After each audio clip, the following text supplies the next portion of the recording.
space of, again, sovereignty, sexual sovereignty, in touch with our intuition, really listening to it, not questioning ourselves, knowing that we know what the fuck is up, right? We don't need, him, her, and him telling us what we should be doing. We don't need to hear it from our mom or our dad or, our coworker or our best friend or even our mentor.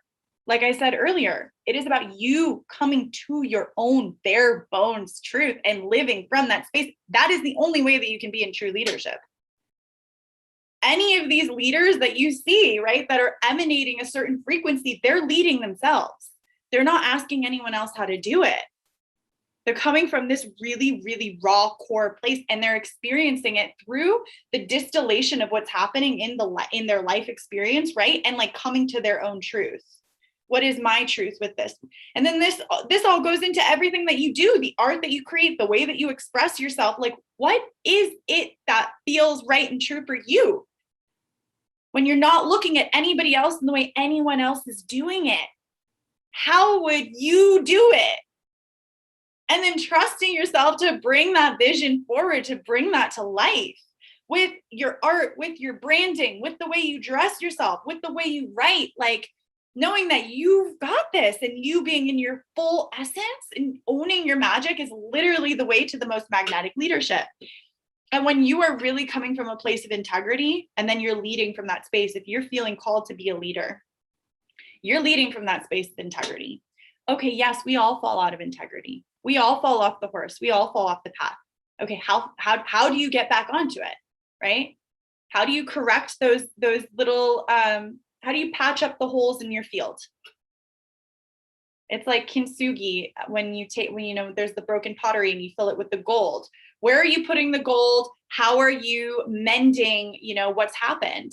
And how are you rising from it? And how are you going to teach others to rise from those spaces as well and patch them up with gold? That's what we're here to do. And we're all learning from our own experience. We're not going to get it perfect all of the time. And it's about this radical self-forgiveness, unconditional love, right? And then leading from that space. There's no forfeiting it. There's no manufacturing your embodiment. You are like in the depths. You're doing the alchemy. You're listening to the call of your soul, and you're creating from that space.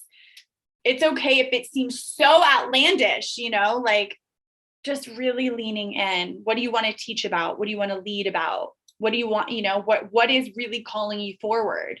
And yes, you probably haven't seen anybody do it. It's because no one else was supposed to do it. You're the one that's here to bring it, right?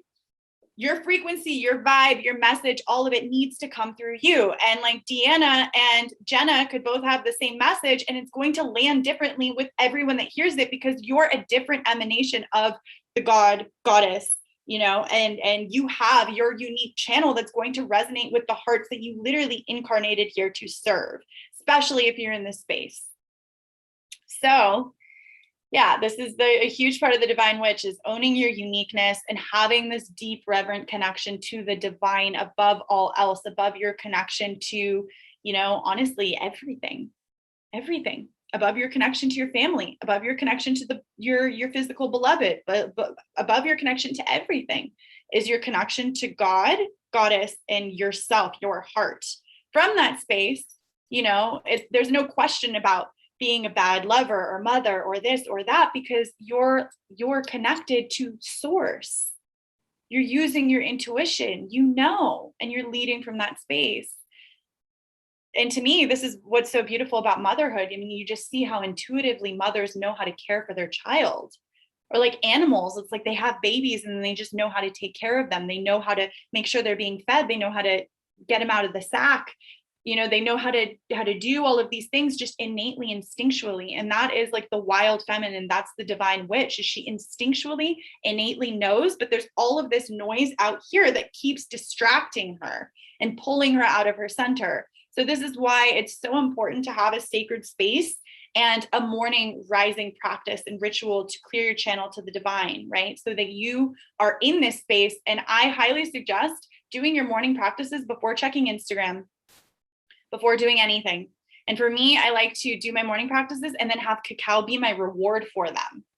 So I have something to look forward to. I have this yummy drink to indulge in and to set my intentions in, because I know that I just cleared my channel.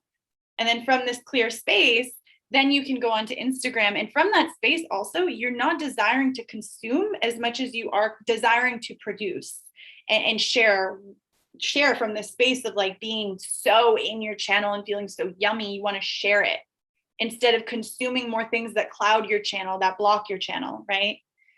And there is a stage in our journey where we are just absorbing all this information, you know, the law of attraction and how to heal this and how to do that and how to manifest this and use my orgasms to right? But then you get to a point where you just trust yourself so deeply. You don't need any of that.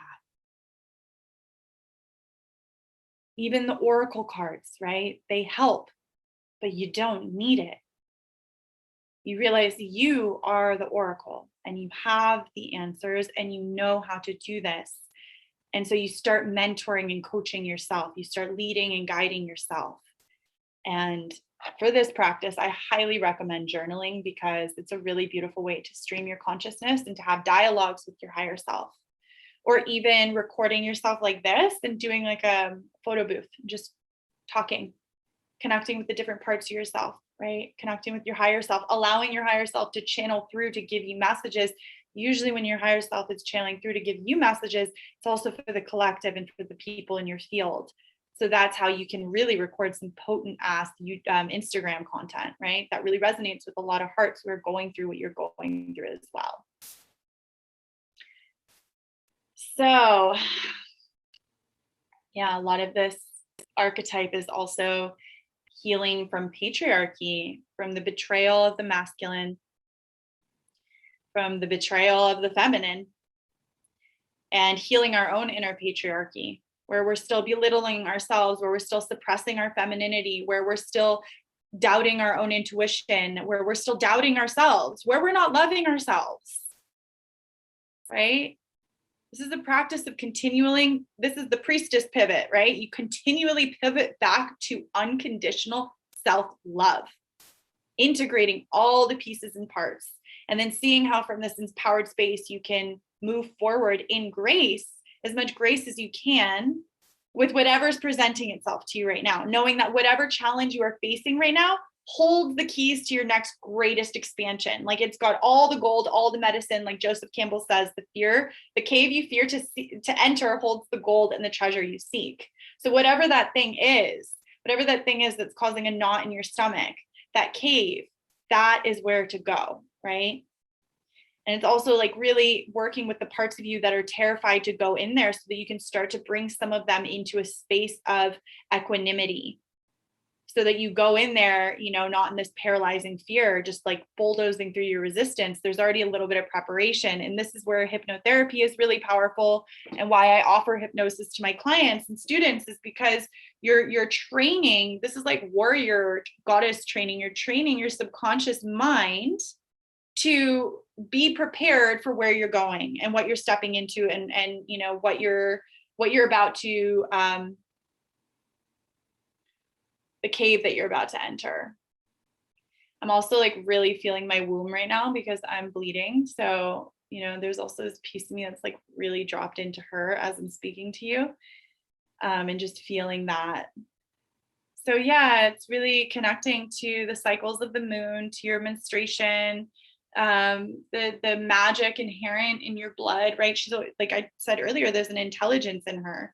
So even right now, as I was talking about the cave, she just started like pulsing, right? So it's beautiful to really connect to this. And then, you know, also PMS, when we're PMSing, like this is a really, there, you know, we see it and society sees it as like women being bitchy and irritable and frustrated. Well, really, you know, your shadows are coming up for integration. What's not working in your life is like really, really heightened at this time. You can see it. Who's pissing you off? What's pissing you off? Why is it pissing you off? Okay, there's something here. And then when you bleed, this is the time for release. You're releasing all of that. You're literally rebirthing yourself so that when you go into your next cycle, you are reborn, you know, and you can do this for your business too. Your business gets to go through rebirths every time you bleed as well.